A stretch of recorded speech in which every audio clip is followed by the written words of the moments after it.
The market is horrible at the moment. All the indices, the Nasdaq, the S&P, the Russell, the Dow, they are all down nearly 20% or more. And if we look at FinViz year to date, the heat map, Apple down 20%, Microsoft down 24%, Google, Amazon, Tesla. There's not a lot of green inside here except your kind of healthcare and energies, but those are for obvious reasons. And what I wanted to do in this video is walk you guys through that this is actually a good thing. And if you are invested in the market, you are more than likely down, but why you should continue investing. So all I ask for is that you smash that like button.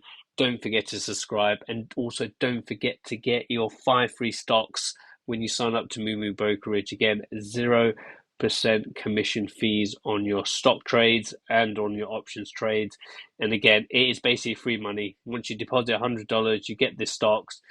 If you want, you can just sell the stocks and keep the money. So again, no brainer. Pin comment down below to check that one out.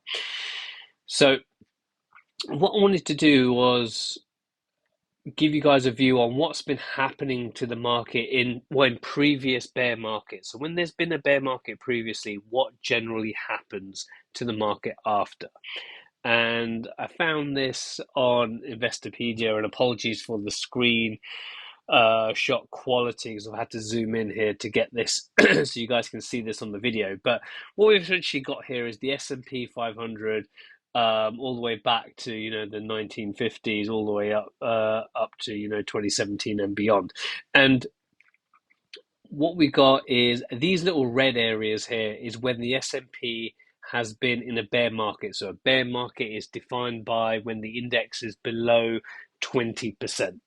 And in bold colors, bold text, it's how long in number of months it is taken to get out of, or how long these bull and bear markets have lasted.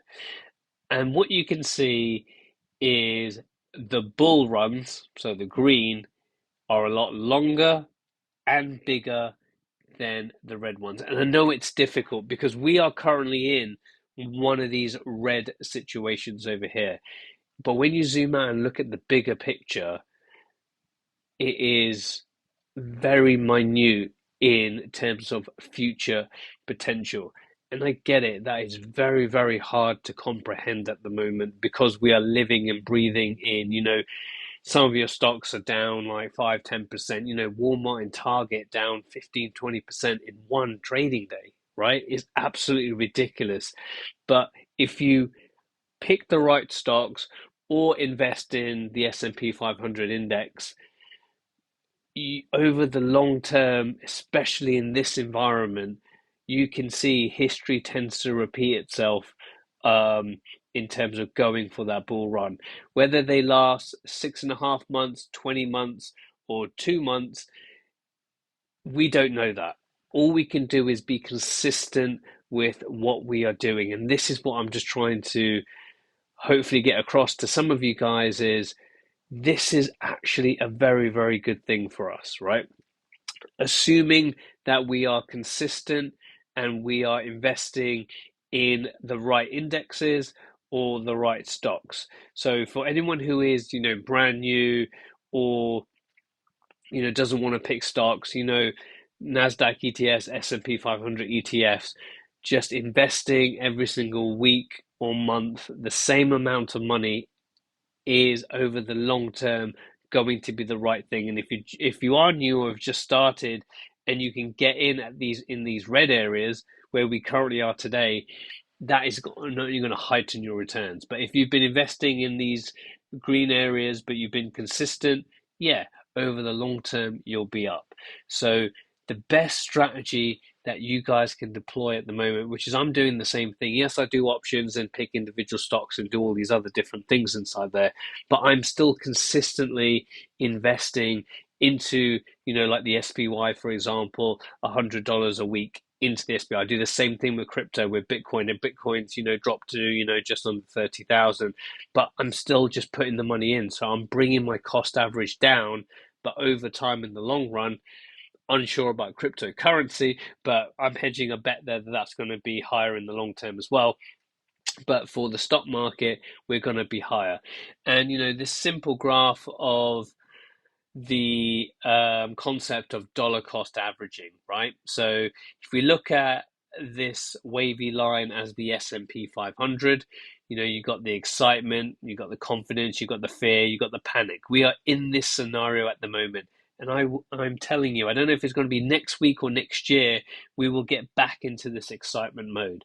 But if you are consistent, because stocks go up over the long term, is that you'll be having a smoother ride, and you'll be increasing your average price or average down depending on where you are, but you'll be making a return because you're buying here, you're buying here, here, here, here.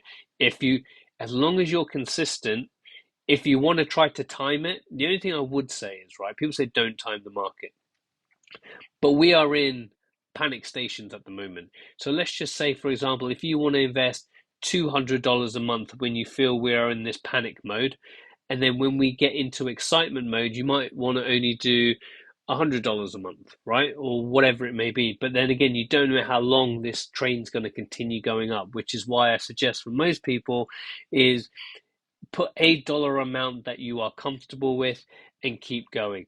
Now is the time with these massive stocks, Apple down 20, and I honestly think, personally, this is my opinion, I think it will get worse, right? I think we will go down more, but you might as well start now instead of trying to time the bottom of the market, because that's a fool's game, right? And trying to time the bottom of the market. So this is where I think we can all benefit for, and these are now the times where we should be, doing this. And one of the best analogies that I've heard on this is when it comes to stocks.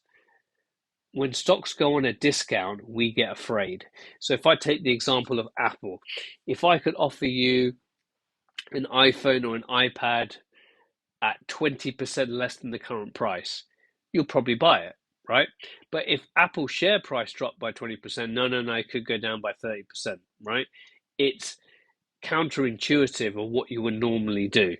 So the way to counter argument that mindset is just keep buying Apple or the S&P 500 every single week, every single month at the same dollar amount, because you will end up in these bull run cycles, and this is where we need to be, right? We are currently in this red, and when you zoom out all the way back into the 50s and 60s, they are very, very short. It's harder, it's easier said than done, but the dollar cost averaging method, in my opinion, is the best way to take emotions out of the market. So really hope you like this video. Don't forget to get your free stocks from Moomoo. I've got some other videos on the screen now. Check those ones out, and I shall see you guys in the next video.